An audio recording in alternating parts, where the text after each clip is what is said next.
going on, guys? It's Eternal here.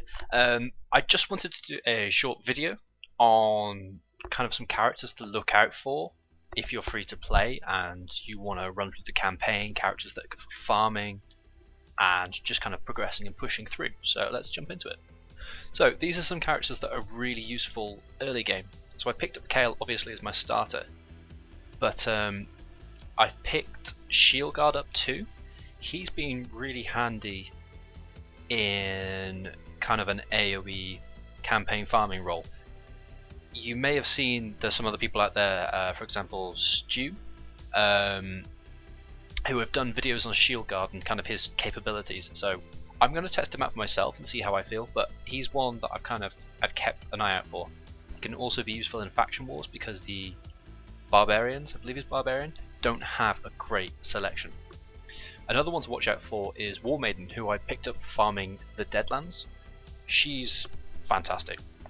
She is really good in early game arena and also campaign and dungeons, so I think she's going to be a permanent addition to the team. And this guy here, he was actually in the market, so I picked him up, Outlaw Monk. He's really good in clan boss early game, and I'll show you why. So here we have Outlaw Monk. His A1 is attack when an enemy has a 10% chance of granting an extra turn, which can actually be increased up to 25%, which is awesome. And then we have Foul Play, his A2, which is place 2 5%, so the bigger version, poison debuffs on the target for 2 turns. This is on a 3-turn cooldown when you won't book him, but you use a copy to boost him up. So those 5% poisons early game on the clan boss are amazing. So you want to build him with kind of lots of accuracy and defense to keep him alive a little bit longer. Same with Kale, awesome on clan boss with the poisons. He's got his 2%, 2.5% on the A1 and 5% on his disintegrate. I would say it's worth booking Kale up using those rare books, because the chances are you're going to keep him for a long time and he's probably going to be your campaign farmer. Next here I've got War Maiden. So her A1, attack one enemy, has a 30% chance of placing a 2.5 poison debuff for 1 turn. So this is actually useful on the clan boss, so it's another poison. On the easy and normal clan boss, you're probably not going to be in a position where you've got 10 debuffs on there. So until you're a bit later on, I would say she's very useful.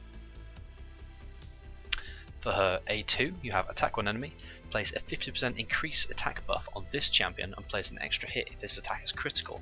The extra hit cannot be critical. So if you build her for critical damage, you can actually boost her A2 damage up. And then it's worth booking her. It's worth noting that if you book her A3, the Crumbling Blast, the Ascended skill, attack all enemies has a 75% chance of placing a 60%, so that's the big version of the decreased defense for 2 turns on all enemies. So this is fantastic in arena. So if you line your speed up correctly, if you pull somebody such as Apothecary, you can have a speed boost, and then you can get War Maiden doing a decreased defense, or if you get somebody such as a Spirit Host, you can kind of go Apothecary, Spirit Host, War Maiden, and then Kale. So that would really boost your maximum damage potential in arena. And if you get their speed as close as possible to each other, so the opposition, the enemy team, can't slip in and steal a turn, so they don't break up your rhythm basically. But this is fantastic in arena. I'm not sure if I will build her for pure damage or perhaps put a lifesteal set on her to use her in campaign a little bit too in dungeons.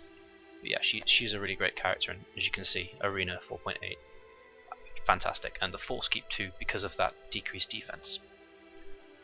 So yeah, I just wanted to brush over those characters because they're definitely worthwhile and they're pretty decent. Some other mentions that of characters that I pulled so far. Berserker has uses.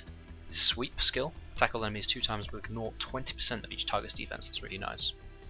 With the Havoc, you have a chance of getting an extra turn if the target, grant an extra turn to Berserker if he kills somebody, so that's great. And attack one enemy fills the champion's turn meter by 30% if this attack is critical, so you're going to build Berserker for 100% crit. Then we've got Rocktooth here. He is useful in the Spirit Keep early on, and that is because his Rabble. attack one enemy, and if you ascend this, it places a 100% heal reduction debuff for 2 turns. Fantastic. I probably wouldn't recommend booking him, so this is going to be on a 5 turn cooldown. And then we have Skullsworn.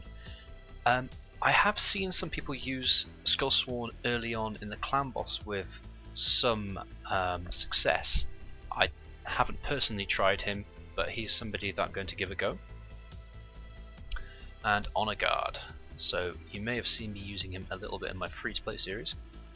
He is nice in the Magic Keep, and this is because he has a 50% chance to steal 2 random buffs from the target. That is on a 4 turn cooldown and takes a lot of books. So I probably would not recommend booking this guy. But the stealing buffs along with the blocks buffs is certainly nice for the Magic Keep. So they're the characters I want to go over today. Just a short video just to give you a little bit of an idea of some characters that might be useful for you. At the moment I'm just going off my roster and kind of the champions I have, so Kale, Shield Guard, War Maiden, and of course Outlaw Monk, who I'll be probably using to help progress a little bit further in the early game. Thanks very much for watching anyway. If you've enjoyed this video, drop a thumbs up. If you've got any other champions you'd like me to talk about, or any other champions that you've got that maybe you think are really great early game or free to play, again, drop a comment below. I'd love to hear from you.